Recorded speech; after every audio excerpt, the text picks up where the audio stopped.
Inspector Pradeep Sharma ji, Jaipur police. Radhe Radhe Radhe महाराज जी। महाराज जी, मैं police अधिकारी हूँ। कार्य करते समय झूठी गवाही के कारण अनजाने में कुछ लोगों के प्रति गलत कार्रवाई हो जाती है। इस पाप का भागी मैं या जिसने झूठी गवाही दी है, इस पाप से बचने का उपाय महाराज जी। अगर हम जानते हैं कि ये जो गवाही दे रहा है ये झूठी है, ये जानते हुए भी हम निरपराध को दंड विधान में सम्मिलित कर देते हैं, उसमें हम भी दोषी हैं। अगर आपको पता नहीं है तो आप उस साक्ष्य देने वाले के अनुसार दंड देते हैं। महाराज जी, अगर साक्षी हम हों, इनका ऐसा भाव है कि हम कचहरी या न्यायाधीश के आगे इनकी गवाही, तो आपको जिसकी गवाही दे रहे हैं आपको पक्का सबूत मिलना चाहिए। वही कह रहे हैं कि झूठी गवाही। इसमें महाराज जी ऐसा है कि आमतौर पर महिला अपराध के संबंध में मेरा क्वेश्चन है, क्योंकि इसमें क्या है कि विधान ऐसा कर दिया है, संसद ने ऐसा कानून ही बना दिया जिसमें ये है कि महिला ने जो कह दिया वो फाइनल। अब हमें पता है वो गलत कह रही है। हाँ, ये तो अब इसमें तो फिर हानि हो जाएगी। अब वो पाप किसके है? नहीं, इसमें तो बहुत बड़ी हानि हो जाएगी। मान लो अपनी वो किसी जलन को पूर्ति करने के लिए किसी के लिए कुछ भी बोल दे और उसको हम सपोर्ट करके दंड दिला दे तो बेचारा निरपराध मारा जाएगा ना। तो हाँ, तो वैसे फिर मतलब कहीं ना कहीं तो हमको लौट करके इस विषय में देखना चाहिए। क्या ऐसा कानून बन चुका है? हमें तो पता नहीं कि मतलब जो बोले सो ब्रह्म वाक्य नहीं, पर उसमें कई नहीं, इसमें इतनी तो ऐसा कानून तो मुझे नहीं लगता कि जो बोले सो ब्रह्म वाक्य, उसकी जानकारी करनी चाहिए। नहीं, ऐसा दुरुपयोग हो जाएगा। क्यों?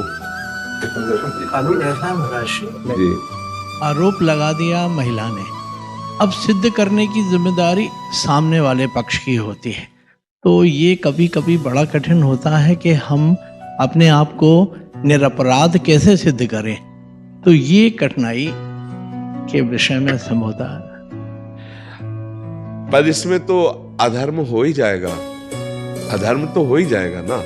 मान लो किसी द्वेषवश, ईर्ष्यावश या प्रलोभनवश किसी कारणों से, हमें नहीं कह रहे कि अगर कहीं ऐसा किसी भी माता बहन के साथ हुआ तो दंडनीय अपराध है, उसे अवश्य दंड मिलना चाहिए। पर अगर कोई माता बहन ईर्ष्यावश, द्वेषवश या किसी प्रलोभनवश किसी व्यक्ति को किसी केस में फंसा रही है और मुझे पता है कि ये झूठा है केस, तो जब निर्णय मिलेगा दंड का तो उसमें कहीं ना कहीं हम भी तो हैं। नहीं, कानून में लिखा हुआ है कि ऐसी स्थिति में जब महिला और पुरुष की बात में से किसकी बात को मानना है तो महिला की बात को मानना है, कानून में है। हाँ, कानून तो महिला अगर उसको झूठे फंसा रही, उसको दंड दिलाना चाहती है तो अब उसमें फिर आप क्या कर सकते हैं? अब आप जानते हैं, लेकिन अब मुझे तो ये बात थोड़ा कम समझ में आ रही है। निर्भया कांड के बाद ये कानून में अमेंडमेंट कर दिया था। अच्छा, मुझे लगता है कि परीक्षण होना चाहिए, सच्ची बात होनी चाहिए। पुरुष में ही केवल विकार है ऐसा तो नहीं हो सकता ना। दोनों शरीरों में विकारों की उत्पत्ति होती है। तो अगर क्रोध विकार, ईर्ष्या विकार या द्वेष विकार के अंतर्गत ऐसे किसी को फंसाया जाए, हम कह रहे हैं अगर अपराध है तो दंड मिलना चाहिए। अगर वो निरपराध है और उसे फंसाया जा रहा है तो मतलब निर्दोष को दंड मिलने से तो पूरा सिस्टम बाधित हो जाएगा। एक छोटा सा उदाहरण दूंगा मैं। एक बस में कंडक्टर ने एक महिला को रिजर्व सीट से उठा दिया जी, और उसको कहा पीछे बैठ जाओ, ये रिजर्व सीट है, इस पे X पर्सन बैठेगा। जी, महिला ने नीचे उतरते ही थाने में आई और उसने ये आरोप लगाया इसने मेरे को घूर के देखा। अब घूर के देखना एक अपराध है कानून की दृष्टि से, महिला को गलत दृष्टि से घूरना। जी, उसने देखा होगा घूर के, लेकिन उसने इस हिसाब से कि भाई तू यहाँ से उठ जा। जी, जी। अब उस स्थिति में अब मैं क्या करूँ? अब उसका प्रारब्ध भोग भी उपस्थित होगा। अब तो कानून अगर बना है तो दंड विधान तो फिर लागू ही होता है। ऐसी स्थिति हमारा हम कहाँ खड़े हैं उस स्थिति में, ये जानना चाह रहा था। नहीं, कानून के अंतर्गत आप एक कानून के सेवक हैं तो आपको कानून के अनुसार ही चलना होगा। हाँ, फिर इसीलिए बहुत सावधानी वर्णन की गई। नहीं, फिर राजा को भी नर्क मिलता है, ये भी ध्यान रखना। राजा को भी स्वर्ग और परम पद की प्राप्ति प्रजा से ही होती है और राजा को भी नर्क और दुर्गति की प्राप्ति प्रजा से ही होती है। यदि ऐसा कानून, ऐसी व्यवस्था बन जाए जिससे बिना किसी पर्दे के खुला न्याय हो तो ठीक है। अगर कहीं पक्ष और पर्दा रख दिया गया और निर्दोष मारा गया, निर्दोष, तो ये पूरा सिस्टम पर लदेगा, जाके पूरे सिस्टम पर जाएगा, क्योंकि अब उसके कई पावे हैं। वो पूरा का अधर्म जहां होगा, तो देखो आपको बता देते हैं कि भीष्म पितामह जैसा धर्मात्मा कभी युगों में पैदा होता है, लेकिन अधर्म के पक्ष में खड़े थे युधिष्ठिर महाराज के विपरीत सामने, और पक्ष अधर्म का था, पूरा पता था। भीष्म जी को पूरा पता था कि पक्ष अधर्म का है, खुली नेत्रों से देखा था छलिया शकुनी कैसे छल कर रहा है, धृतराष्ट्र की कैसे बुद्धि भ्रष्ट होकर के आदेश कर रही, पूरा सब पता था। एक कुल वधू को कैसे प्रताड़ित किया जा रहा, पूरा सब पता था। परिणाम था 6 महीना बाणों की सैया पर पड़े महाराज। द्रोणाचार्य जी गुरु, शास्त्र के ज्ञाता, धनुर्वेद के ज्ञाता, पांडित्य के महान प्रकांड विद्वान काट के फेंक दिए गए, कारण अधर्म के पक्ष में थे। धर्म और अधर्म, जरूरी नहीं कि आप अधर्म करें कोई भी, कहीं भी, कैसे भी। अधर्म तो अपना बमूल बोएंगे तो कांटे ही उसमें होगा, आम तो लगेगा नहीं। चाहे कोई बोए, कितना बढ़िया खेती बना के बोए, आम बोओगे तो फसल आएगी, तो आम रसीला मिलेगा। तो ये अब हमारी तो समझ में नहीं आ रहा, ऐसे तो बहुत ही गलत हो जाएगा। पर हम केवल इतना कहते हैं कि अपराधी को दंड मिलना चाहिए। अपराधी किसी भी ना तो जाति का माना जाता है और ना किसी धर्म का माना जाता है, सिर्फ अपराधी अपराधी होता है। हम इतनी बात मानते हैं कि अपराधी अपराधी है, वो किसी भी धर्म समुदाय का हो, वो ना धर्म का होता है ना समुदाय का होता है, वो सिर्फ अपराधी होता है। और जो अपराधी नहीं है उसे दंड ना दिया जाए, क्योंकि ऐसे तो बहुत तरह से शोषण किया जा सकता है, बहुत तरह से शोषण किया जा सकता है। अब उसने कुछ नहीं कहा और उसके ऊपर ऐसा तो फिर माना जाएगा ना कि हाँ कि, तो अब इसमें क्या है कि आप तो एक केवल निमित्त मात्र हुए, आप कोई दंड देने वाले नहीं हुए।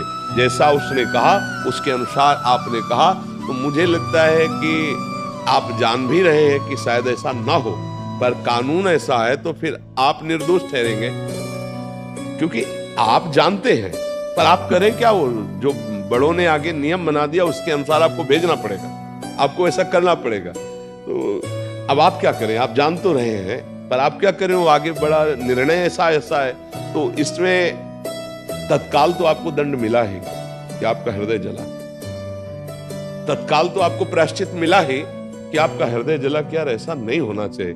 अब आगे का हिसाब आगे वाला जानेगा, पर ये बड़ा मतलब डरावना विषय है, क्योंकि अगर कोई किसी राग द्वेषवश, किसी ईर्ष्यावश किसी को किसी के प्रति भी कैसा तो वो लागू हो जाएगा।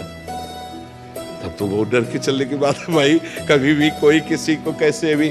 हमें लगता है कि कुछ ऐसी जांच होनी चाहिए जिसमें सत्य का निर्णय होना चाहिए, नहीं ऐसे कभी कोई फंसा सकता है। मान लो ऑफिस में जैसे है, अब ऑफिसर उसको डांट रहा है किसी कार्य के लिए और वो अकेले हैं, मान लो सब, अब वो तत्काल लगा दे।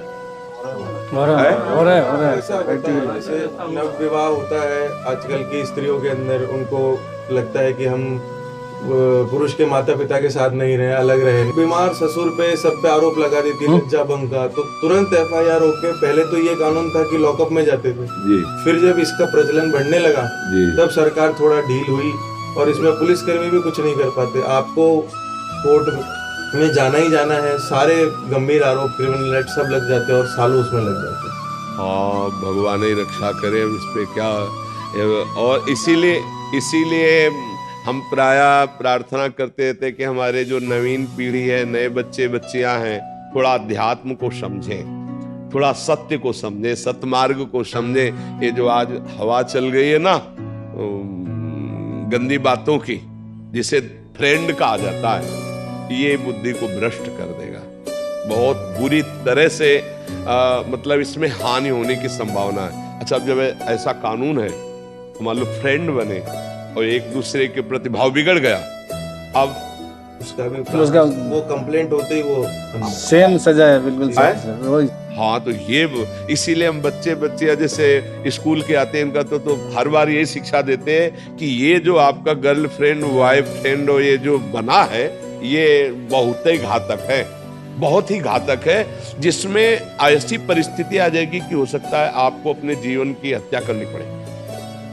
अब पापा जान जाएंगे तो क्या होगा, अमुक जान जाएगा तो क्या होगा, और जिस पक्ष से उसने मित्रता की और वो ब्लैकमेल कर रहा है, उसको बहुत तरह से सता रहा है, मान लो पुरुष पक्ष में भी है, अब वो बच्ची क्या करे, या बच्ची बहुत बुद्धिमान निकल गई, अब उसको, तो ये आचरण ही गंदे हैं। ये आचरणों को अगर संभाला जाए, धर्म पूर्वक चला जाए, तभी तो अध्यात्म की महिमा। अगर अध्यात्म को नहीं जानेगा तो समाज हमारा इस तरह से बहुत गर्त में गिरता चला जाएगा। नए बच्चे तो एक उमंग होती है, 13, 14, 15, 16 ये जो अवस्था होती है ना, इसमें एक उमंग होती है, और उस उमंग में लगता है कोई मेरा साथी बने। ये सबके अंदर होती है, सबके अंदर होती है, आप देखो ना। और उस समय अगर हमारा सही गाइडेंस नहीं हुआ अध्यात्म का, तो हम भ्रष्ट मार्ग में चले जाते हैं, व्यभिचार मार्ग में चले जाते हैं। ये व्यभिचार मार्ग ही तो है ना। अब वो स्वभाव गिरता चला जाता है, अब वो निर्णय नहीं कर पाते कि किस तरह से हम चले, कैसे हम चले। तो हमें लगता है कि हम सबको अध्यात्म की, बुद्धि की, पवित्रता की जरूरत है। अगर बुद्धि अपवित्र हुई तो सब गड़बड़ हो जाएगा। तो आप जहां तक हो सके तहां तक बचाने की कोशिश करें। फिर कानून के अंतर्गत आप भी हैं, हम भी हैं, सब कानून के अंतर्गत है। फिर अब उसका भी कोई प्रारब्ध नहीं होगा। अब और समझो, जैसे किसी लड़की ने बेमतलब उसे फंसा दिया और पिटा वो, और दंड में गया, पक्का दंड हो गया उसको, तो आपको सच्ची कहते हो उसने यहाँ नहीं तो कोई ऐसा अपराध किया है जिसका उसको दंड नहीं मिला, तो बुद्धि फेर करके वहां से उसको दंड दिलाया जा रहा है। अवश्य में भोक्तव्यम कृतम कर्म शुभाशुभम, नहीं तो भगवान बचा लेंगे पक्का। आपकी बुद्धि में बैठ के, किसी की बुद्धि में बैठ के, या उसी की बुद्धि फेर कर उसको बचा लेंगे, यदि दंड विधान नहीं है। और अगर हो गया तो उसका कोई भोग है ऐसा, कोई कर्म ऐसा है जिसका दंड नहीं मिला और यहां से उसको दंड मिल गया। अगर हमारा कर्म भोगा नहीं गया और पाप जमा है, तो ऐसी जगह फंसा देगा जहां हमने पाप नहीं किया। बिल्कुल आप कसम खाएंगे कि कसम से पाप नहीं किया, लेकिन याद करो उस पाप को जो कोई नहीं जानता और तुमने किया, तो उसका दंड ऐसे घेर कर। तो हमें लगता है कि पूरी सृष्टि जो है वो ईश्वर के द्वारा संचालित है। अगर कभी ऐसा दंड मिलता है तो आप यही सोच लो कि अब हम जानते हैं कि इसमें तो तुम नहीं हो, पर है तुम्हारा कोई कर्म तभी तुमको दंड मिल रहा है। तो हम भी निमित्त मात्र हैं, वो भी निमित्त मात्र है। वैसे सबसे प्रार्थना है ईर्ष्या, द्वेष या इन विकारों के अंतर्गत होकर निर्दोष को दंड न दिलाया जाए या दंड विधान न किया जाए, नहीं तो फिर न्याय का मतलब क्या रह जाएगा। न्याय तो यही है कि अपराधी को दंड मिले, पर बहुत मतलब अलग अलग जब हमें वार्ता करने को मिलती है तब हमको भी ज्ञान होता है। नहीं तो गंगा किनारे के हमें को तो जैसे वकील, जज, इन सब भगवत स्वरूपों से चर्चा होती तब पता